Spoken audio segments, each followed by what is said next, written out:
একটা গল্প আপনারা অনেকেই পড়েছেন, শুনেছেন, যে একবার এক মা তার বাবা তার সন্তানকে বৃদ্ধ বয়সে শয্যাশায়ী হঠাৎ করে ডেকে বলছেন যে, বাবা, আমার একটু মনে চাচ্ছে আমাদের বাড়ির পাশে ওই পাহাড়ের চূড়ায় একটু উঠতে। বলে, আপনি এখন ওখানে উঠে কি করবেন আব্বা? বলে, আমার মনে চাচ্ছে একটু নিয়ে যাও আমাকে। তো নিয়ে গেছে। নেওয়ার পর পাহাড়ের চূড়ায় উঠানোর পর সন্তান বললেন যে, বাবা, ঠিক আছে, আপনার একটা মনের চাওয়া, বৃদ্ধ বয়সে হয়তো পাহাড়ের চূড়ায় উঠে একটু দেখতে মনে চাইছে আশপাশটা, ভালো, আমি করলাম। খুশি তো আপনি? বাবা খুশি। এক কাজ করো, কিছু আপেল নিয়ে আসো। আপেল। বলে, কি করবো? বলে, নিয়ে আসো, আমি একটু দেখবো, খাবো, আতাবো, ভালো লাগতেছে। নিয়ে আসছে। আনার পরে মুরব্বী উপর থেকে একটা আপেল এদিকে মারে বলে, বাবা নিয়ে আসো, পড়ে গেছে। তো ছেলে যায় নিয়ে আসে। আবার যখন একই কাজ করছে আরেক দিকে, ছেলে কি ব্যাপার, একটু আগে উনি একটা ফেললেন, আবার আরেকটা ফেললেন, কয়বার পাহাড়ে উঠানামা করা যায়? এবার 2-3 বার যখন এরকম হয়ে গেছে, এবার ছেলের মেজাজ গরম হয়ে গেছে, আর কতক্ষণ ঠিক থাকে।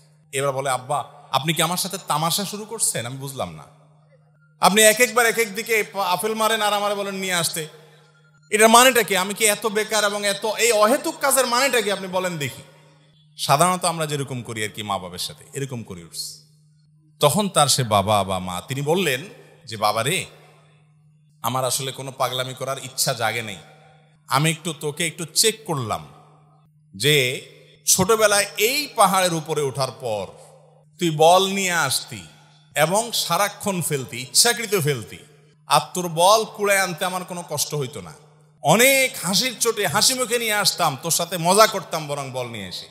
2 বার 10 বার না, কতবার যে তুই ফেলছস, কখনো আমার বিরক্ত লাগে নাই, কিন্তু এখন 2-3 বার আমি ফেললাম একটু দেখার জন্য কি হাল, দেখলাম না, তোর অনেক বেশি বিরক্ত লাগছে বাবা। সন্তান হিসেবে বাবাকে যখন তুমি কষ্ট দাও, তখন বাবা হিসেবে, মা হিসেবে সেটাকে এনজয় করে, পেশাব করে দেন এই ঠান্ডার শীতের মধ্যে, বাপ নামাজ পড়তে যাবে, কোলে নিচে আদর করে দিলেন সশরায় ছায়া, বেচারা হাসি মুখে দিছে, দেহা দিছে গরম করে, খুশির চোটে, আনন্দের চোটে আপনার সেটাকে এনজয়ের ভাবে নিয়েছে, কোনো রাগ চেতাচেতি নাই। আর যদি বৃদ্ধ হওয়ার পরে বাপ মা এই কাজটা করে, তখন কি অবস্থা হয়? আমরা একটু মেলানোর সুযোগ পাচ্ছি কি পাচ্ছি না? আল্লাহর ভাষা খেয়াল করেন, ইম্মা ইয়াবলুগান্না ইনদাকাল কিবারা আহাদুহুমা আও কিলাহুমা, তোমার মা বাবার উভয়ে দুইজনই হয় বয়স বেশি হয়ে গেছে অথবা যে কোনো একজনের বয়স বেশি হয়ে গেছে।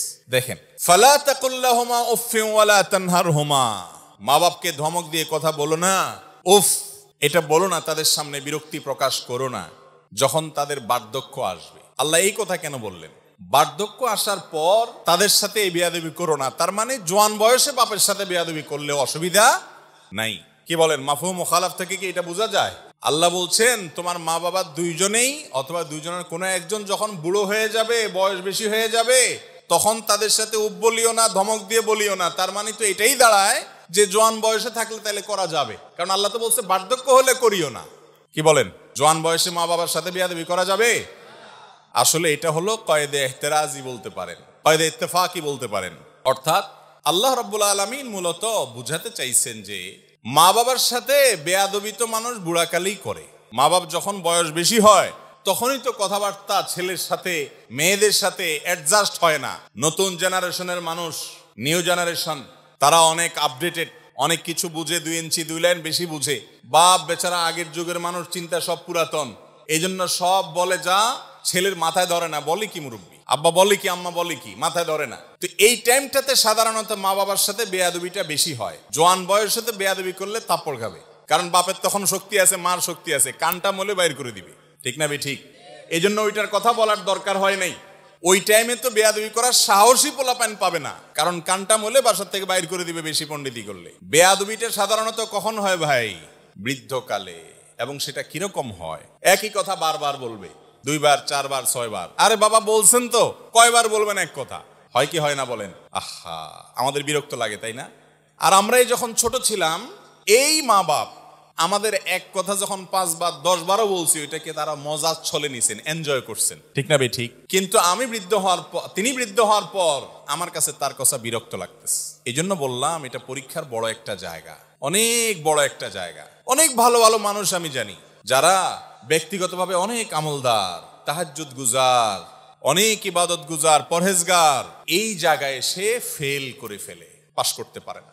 আমার মা বাপ হলেন আমার রব আহকামুল হাকিমিনের পরে যদি রাসূল সাল্লাল্লাহু আলাইহি সাল্লাম বেঁচে থাকতেন, তিনি থাকতেন আমার সবচেয়ে শ্রদ্ধার জায়গা। এখন ওয়াফাতের পরেও তাকে শ্রদ্ধা করতে হবে বান্দাদের মধ্যে সবচেয়ে বেশি।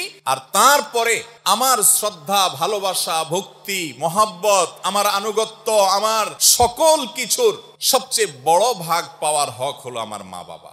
সারা দুনিয়া একদিকে, মা বাবা আরেক। নবী করিম সাল্লাল্লাহু আলাইহি সাল্লাম অল্প কথা বলে দিয়েছেন, রিদার রাব্বি ফি রিদাল ওয়ালিদাইন ওয়া সাখাতুর রাব্বি ফি সাখাতিল ওয়ালিদাইন। তোমার উপরে তোমার মালিক সন্তুষ্ট আছে কিনা এটা বোঝার জন্য তুমি একটু তোমার মার মুখের দিকে তাকাও, বাপের মুখের দিকে তাকাও। তারা তোমাকে দেখে অন্তরের ভেতর থেকে হেসে দেয় কিনা, আনন্দের হাসি, তৃপ্তির হাসি, পরিতৃপ্তির হাসি তাদের আসে কিনা মুখে। যদি আসে তাহলে এটা সাইনবোর্ড, ইন্ডিকেট যে তোমার মালিক তোমার উপরে খুশি। আর যদি মা বাবার মুখের দিকে তাকায় দেখো না তারা বিরক্ত অথবা হাসছে কিন্তু সে হাসি নির্মল নয়, তাহলে তুমি সাবধান হও, তোমার মালিক তোমার উপর অসন্তুষ্ট আছেন। তারাই তোমার জান্নাতে যাওয়ার দরজা। সন্তুষ্ট করতে পারবা যাবা, সন্তুষ্ট করতে পারবা যাবা না, পারবা না তো যাবা না। এত কঠিন একটা ব্যাপার, কঠিন একটা ব্যাপার।